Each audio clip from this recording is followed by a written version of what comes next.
froid amoureux. Oh. Madame, est-ce que rien ne vous a été envoyé avec ça?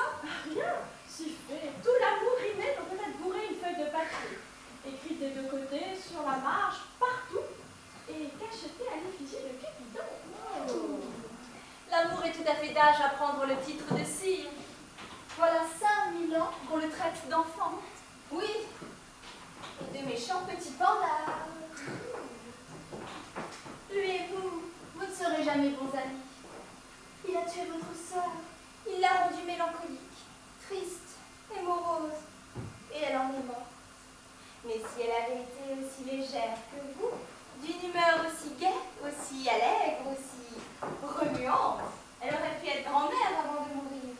Comme vous le serez, vous, car un cœur léger vit longtemps. Quelle sombre signification, petite souris, a dans votre bouche ce mot léger. Caractère léger dans une beauté sombre. C'est clair? Nous aurions besoin de plus de clarté pour vous deviner. Si je mouche la chandelle, vous prendrez la mouche. Je laisserai donc ma pensée dans l'ombre. Vous voyez, vous faites toujours dans l'ombre ce que vous faites. Oui, ce n'est pas comme vous. Vous, vous agissez en fille légère, publiquement.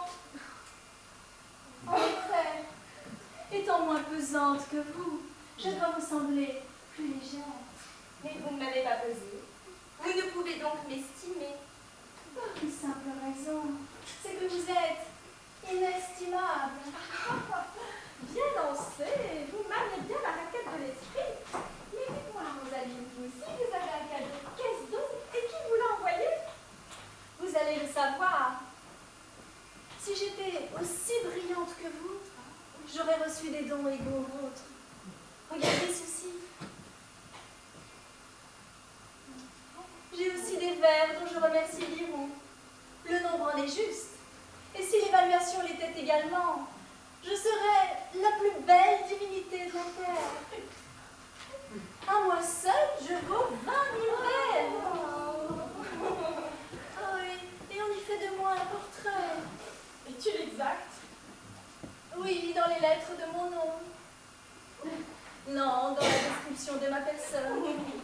Vous êtes donc belle comme de l'encre. La conclusion est juste. Blanche comme un grand B dans un manuscrit. Gare à la peinture. Je ne veux pas mourir, votre débitrice.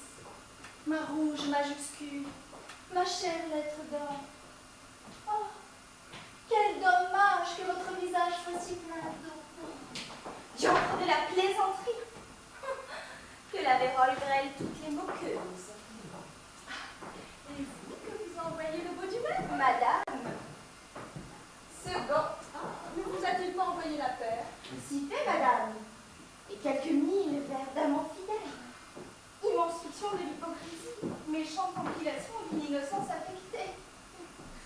Ceci m'a été envoyé par l'oncle avec ses cœurs. La lettre est trop longue d'un demi-minute. C'est mon avis.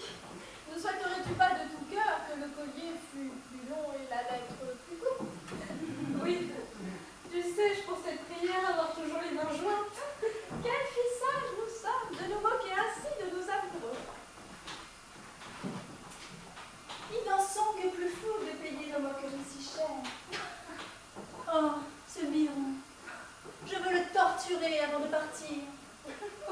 Si je savais un moyen de le prendre à mes gages, je le forcerais à ramper, à implorer, à supplier, à attendre le moment, à observer les minutes, à dépenser ses esprits prodigues en rimes superflues, à se mettre au service de toutes mes fantaisies et à se glorifier de devenir, en me glorifiant, l'objet de mes railleries.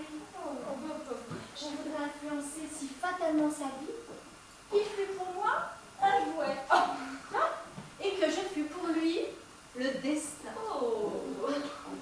Nul n'est aussi bien pris quand il est pris que le sage devenu fou.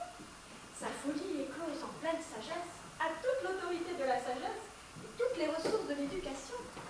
Elle a pour donner grâce à ses aberrations la grâce même de l'esprit. La sensuelle jeunesse est moins ardente en ses excès que la gravité en révolte d'amour. La folie chez le fou n'est pas aussi saillante que chez le sage qui s'affole, car alors, elle applique toutes les facultés d'une intelligence à rehausser par l'esprit l'éclat de la bêtise.